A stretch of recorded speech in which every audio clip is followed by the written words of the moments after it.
Live, up and running. Jenny, you are now live on LinkedIn as well. Hey, we'll get there. We will get there. So, guys on LinkedIn, thank you so much for joining us.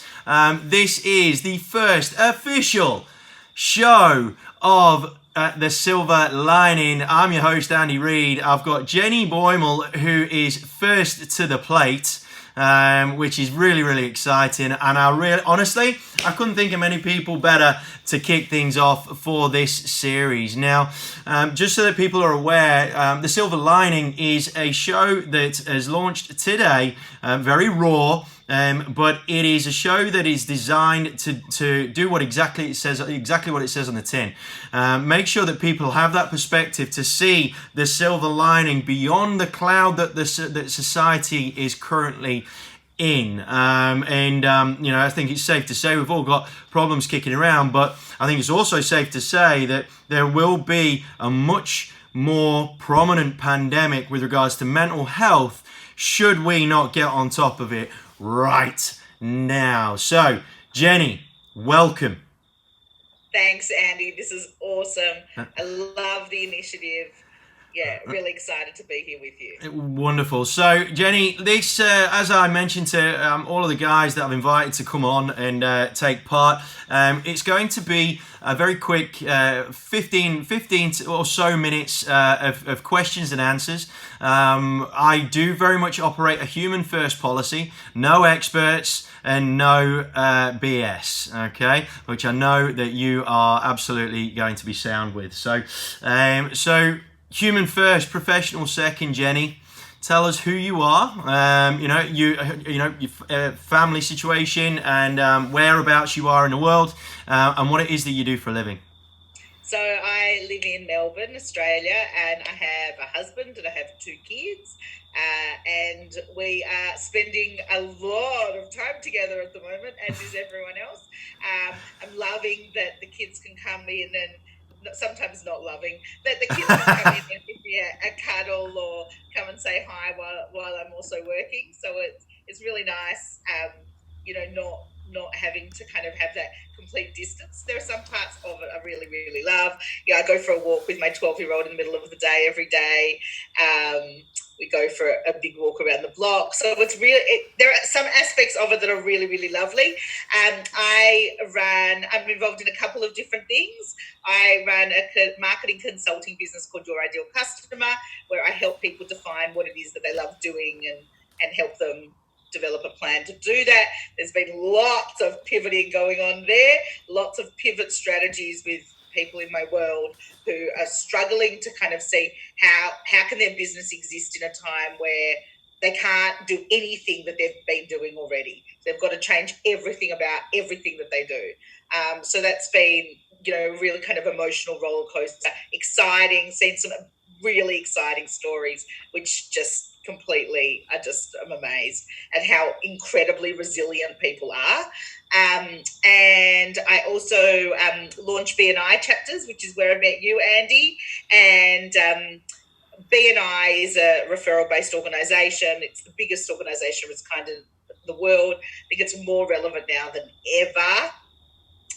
I ran a training company for 14 years, so I also help people get training programs online, which is extremely relevant now. And then I also am involved in a new online business community called Symphony 7 that works with mid-tier businesses and people who service them. So I feel like I'm in this hot pot at the moment. It's kind of a crazy time. Okay, yeah. I mean, look, I knew that. I knew to a degree the scale of stuff that you do, and a lot of it, as I've mentioned in the little preview before.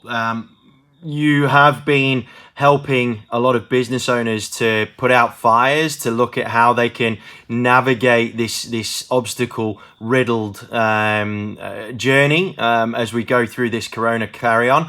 Now, tell me though, before we go into your relationships with some of your clients, tell me what was your first reaction? I know that you're very much a cup is not just half full; it's full, brimming, and pouring over.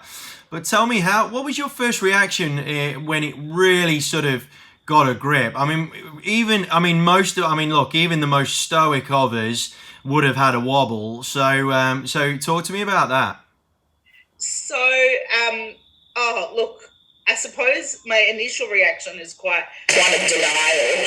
I'm a really, really social person, and I get a lot of my energy from other people. So my initial reaction was, how am I going to somehow sit at home and actually get enough energy to keep going?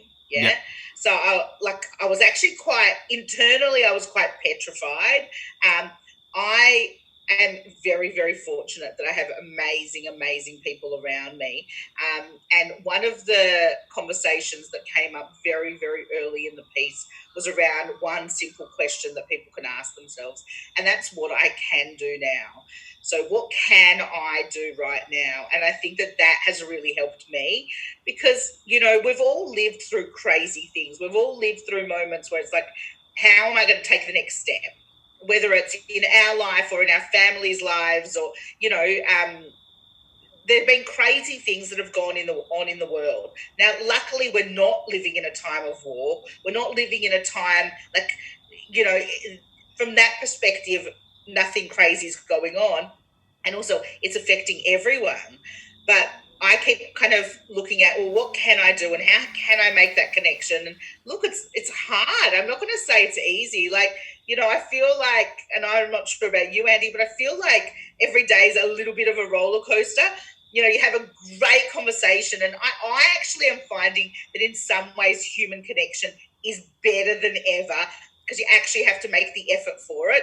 So, I work at Waterman Business Centre, Chadstone, and I walk in there and I have all of my human connection needs fed very quickly. I walk in, I hug 20 people, I kiss them, I ask them how they are. I'm constantly being fed with awesome people in my life. And, I know everyone, and, there's just so much banter and fun, and I love that. I love that about the world. And it's just been cut off. It's been cut off. There's just nothing. Nothing. And so basically you have to either make the effort to connect or you feel really isolated. And so to me, I'm sitting in my lounge room or my kitchen or my study, wherever I decide to sit on that particular day, and having connection. I'm finding that I'm learning so much about people personally. Having a conversation with someone, their child runs into the story, or someone needs a side conversation in their family. I'm finding that people who I'm meeting, even for the first time, we're getting much deeper, much quicker, is what I'm finding, even though some days are a bit full on. Absolutely. I think the one thing that I've mentioned to a couple of people, which it absolutely resonates with what you just said then, Jenny, is I think one thing that Corona has done is it's been a bit of a slap to the face of society when it comes to taking that need for human connection for granted, right? We've sort of, because it's become so easy to connect with human beings, it's almost like we've just assumed that that's what we have been doing. Yeah. When in effect, I think the observation that I've made off that is it's been incredibly skin deep for a long period of time. And I think now that skin deep connection has been, like you said, taken away, it's been whipped away from us, all of a sudden we're left a bit bare thinking, wow, we've not really got much left in the well past that sort of superficial need for a hug or a kiss or a high five or whatever, right? Look, to me it was absolutely highlighted when I finished an auction, and the energy that when it changed, because it was a successful auction, but we went inside and the owner went to go give us a hug and say thank you so much, and she couldn't, and the energy changed from joy to anxiety really, really quickly. So I think that's one really big positive that we can take from this is that, providing that we've got good people around us and that we have made the effort to make those human connections happen, then we're going to come out the other end of this with some fabulous relationships, with some incredibly deep connections. And what I'm loving is the hot pot of innovation that's going on. So, the question, like, will the world ever be the same again? Who knows? Hopefully not in many respects. Hopefully it gives us the ability to innovate and think differently and really kind of make the world a better place. I mean, that's my aim. Like, if we can make the world a better place, then let's do it. Let's make human connection better. Let's, how can we do better? But from a business perspective, innovate. Like, there's such a massive opportunity to rethink everything. I was talking to someone the other day, and I'll mention her if that's okay, Naomi from Acting and Performance Studios. She runs an acting school specifically for film and TV, for kids, for adults, and, face-to-face acting classes. She was like, what do I do? Like, what can I do now? I can't run my acting classes. So she went through this, oh my goodness, what am I going to do? And I said to her, you know what? Let's just fast forward your thinking a bit and imagine in 6 months' time, hopefully, let's just fingers crossed. Yeah, let's not hold our breath. So you can go back. What if you don't want to go back? What if your online acting and performing classes that you've set up are thriving on an international level, certainly a national level and an international level, so much so that you choose not to go back to face-to-face acting classes? Exactly. So it's about changing the paradigm and going, well, we don't know. Like, we're like week 2, week 3, really deeply into this story. How much has changed in this crazy time? What's 6 months down the track going to look like? Who knows? We literally don't know. And I think for me, honestly, that's probably the most petrifying part. If I knew that I was going to sit in my house for 2 more weeks, I can do it. You've got that time frame. It's the unknown that I'm finding personally really challenging. So will I be able to have a meeting face-to-face with you, Andy, in 3 months? Will I be able to have a meeting with you in 6 months? Do you know what I mean? Not knowing, I think, for many of us is very, very challenging. It's just that feeling of being completely out of control. There's not much we can control at the moment. Exactly right, and I think it's. I mean, the whole premise of the silver lining is to try and see past everything that's going on. But what you just said there is absolutely spot on. It's not that easy, right? It's not that easy when you don't know when the silver lining is going to arrive, when you are going to finally reach the light at the end of the tunnel, and that's where it's kind of a bit of a contradiction in terms whereby, in order to keep perspective and to feel the silver lining, you need to literally strip it back to day by day and make sure you're taking baby steps moving forward. It's almost like you have to be incredibly short-term planning in order to achieve that long-term goal of finding what the go is, right? And discovering this new frontier of what business could look like for you. Now, one thing I wanted to ask you, and I think this is going to be helpful for a lot of people, is when it came to working through these issues with your business, the businesses that you work with and consult with and what have you, I think the initial anxiety, and correct me if I'm wrong here, I think the initial anxiety isn't the fact that they've just all of a sudden forgotten what it is that they do and how to do it. It's just the fact that the normality of it all has completely just abruptly just come to an end, right? So how have you helped your clients and your friends and those people around you that you help so much? How have you helped them to refocus that sort of energy onto the fact that, look, what you do doesn't necessarily have to change. The skills that you have can be adaptable in a new environment. Spot on. So I think there are 2 things there. So from a business perspective, the way I've looked at it with my customers is going, okay, let's take 2 steps back. Let's stand 2 meters behind ourselves. And usually I'm all about niching and being very, very specific. So let's actually do the opposite for a second. So let's move 2 steps behind us and actually ask ourselves, what are we in the business of doing? What are we in the business of doing? So once you know I'm in the business of whatever it is that you're in, trying to think of an example off the top of my tongue. So, say I was talking the other day, I have spoken to so many people. So let me take a cleaning company, for example, because a lot of my customers are cleaning companies. So let's take a cleaning company. They're in the business of cleaning. Now, a lot of offices have closed. There are a lot of places that have closed. So if you close all of their customers, is there a need for them? Now, so to me, I ask myself 2 questions. So can I provide the service a little bit differently? So I find that if a customer calls you and says, look, Andy, unfortunately, I won't be going ahead with my service at the moment because of what's going on. My question is asking yourself, is that best for the customer? So that's the number one. I'm very customer centric. So for me, it's about what is best for the customer. So is it best for the customer to put your service on hold, or would they actually genuinely benefit from them continuing? If they're going to genuinely benefit from continuing, for me, it's, look, Mary, appreciate your current thinking. However, so you understand, most of our customers are actually continuing because A, B, C, and D.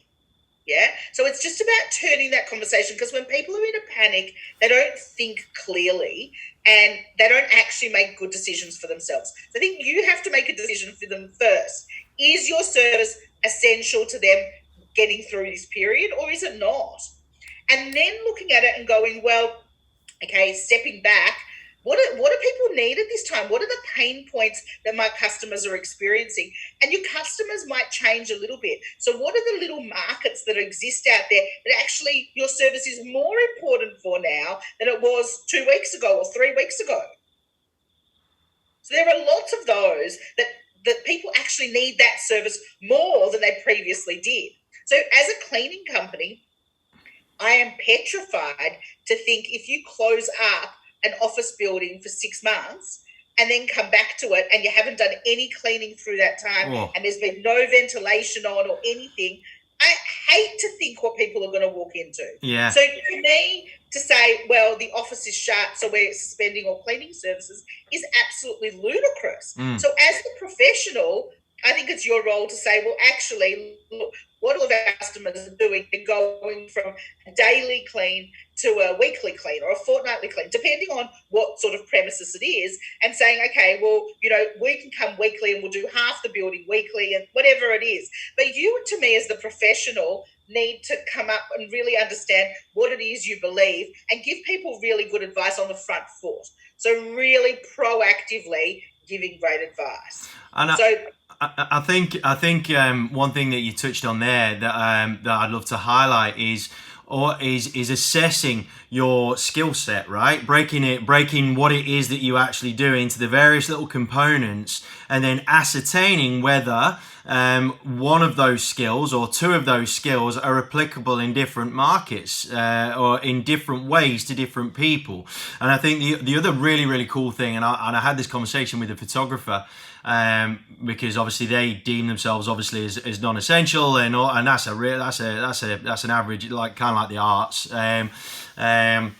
But I sort of said to look, at the end of the day, there's going to be a hell of a lot more photos being taken of parents with their kids, because they're literally stuck with them. They're going to be taking more pictures. I have, as a dad, I certainly have, and why don't you look at your editing component of your business and offer up a very cheap and easy, fast, quick fee service to get a photo professionally edited, and whatnot, and then just do churn and burn, just do real, low cost, high volume type stuff. I actually saw something on Facebook the other day from a photographer who was doing a wedding photo shoot, and obviously the wedding had to be cancelled, and so they still actually went out to the location where the wedding was going to be taken, where the wedding was going to happen, and did a family photo shoot. It was outside, so it was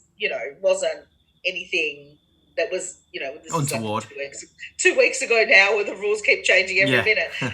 But just, being really, really creative with how you provide the service and what you do, and the way you engage and interact with people, I think now is so, so interesting. I was actually having a conversation with a photographer, maybe even the same one, Andy, who, we were talking about, well, there are actually some services that are really, really in need now, and really in need of photography. So, to me, it's just about thinking. And I think sometimes right now it's really about having the right experts around you, because it's so hard to come out of this and have the clarity yourself. Yeah. So you just need someone who you can really relate to and go, who am I going to deal with? And for me, it's all about surrounding myself with positive people. I just think that if you're surrounded with negative people, it just gets you into a rut. So if everyone around you is asking, what can I do? What can I do?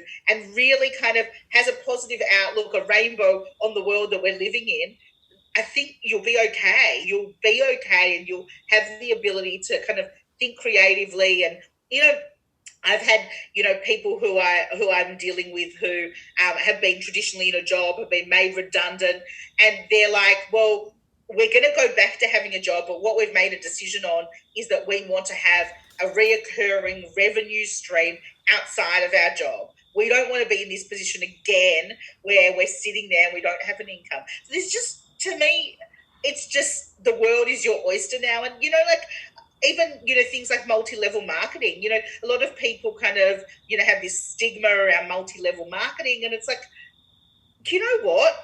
Right now, for people, they need to go and feed their family how they need to feed their family. Yeah. And just go out and do what you need to do. Don't worry about what other people are thinking. Worry about what you need to do. And if you want to create an income, make sure that the people who you're working with are aligned with you. But, create an income for yourself that is sustainable and is going to work for you and your family. 100%. I think for a lot of people, the concern is, look, I don't feel right making money in a time where everyone's desperate, right? I think that the whole money out of misery topic is it's actually probably putting more people at risk, more businesses at risk, more than the actual situation itself. Is that fear of reprisal or fear of judgment of having to make money, right? But ultimately, you're right. There's kids in there that need feeding. There's a world that needs to be maintained. That's right. Mortgage. Look, at the end of the day, we can't rely on the government. As look, I think overall, I think the government's doing quite a good job, all things considered. But for example, that job seeker thing of $1,500 per fortnight in Australia, it's still not even been passed, right? And there's people that have just seen a headline and just assume that that's what's coming in.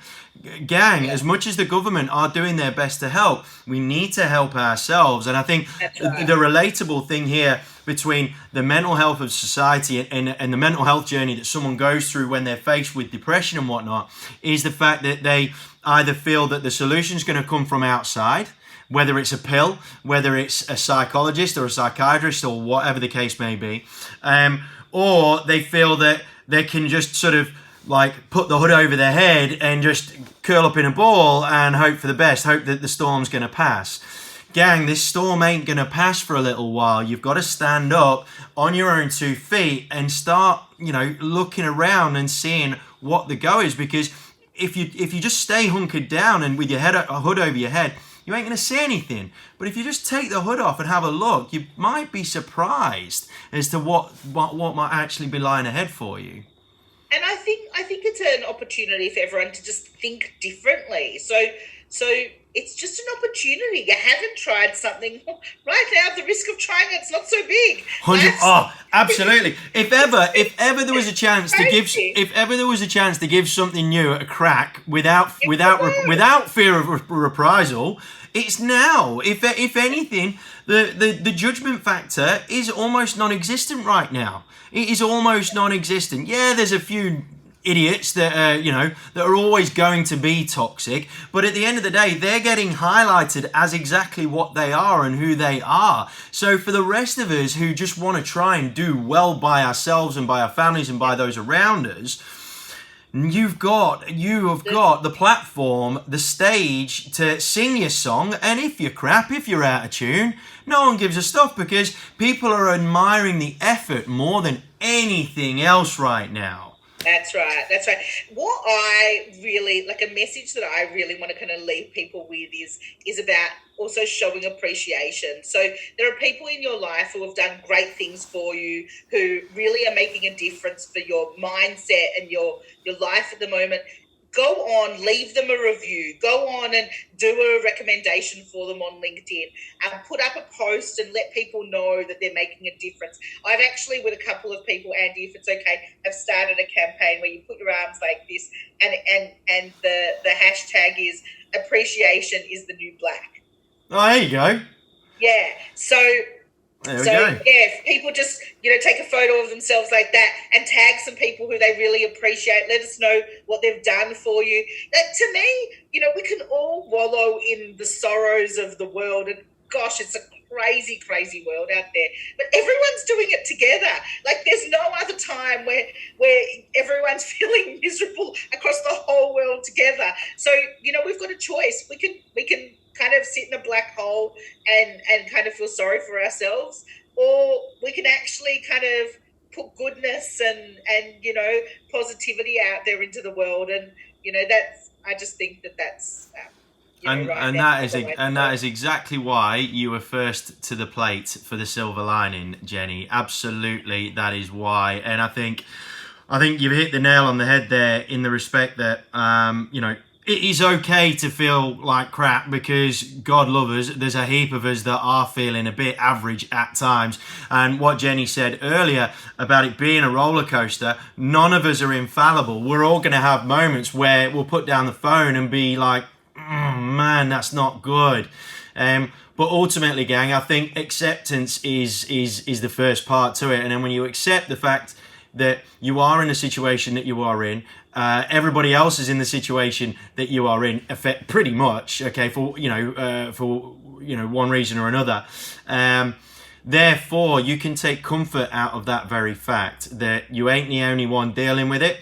So therefore, although you may be feeling more vulnerable right now, which is again totally fair, you have absolutely got the right to be able to stand up, even with that degree of vulnerability, and just start taking a couple of steps forward in a direction that you don't know if it's going to be the right direction or not, but at least you're going forward with it. And I think that's trying to spread as much positivity as we can, but making sure that it's not fluff and BS, because that's just no good for anyone. Offer help. Don't just offer words, offer assistance. And I think that's exactly what the likes of Jenny are doing. Jenny, how can people contact you? LinkedIn's probably the best place. Jenny Boymal, Boymal, and my business is Your Ideal Customer. And just be kind to yourself and be kind to others, and let's innovate and come out of this in a better world than we are in today.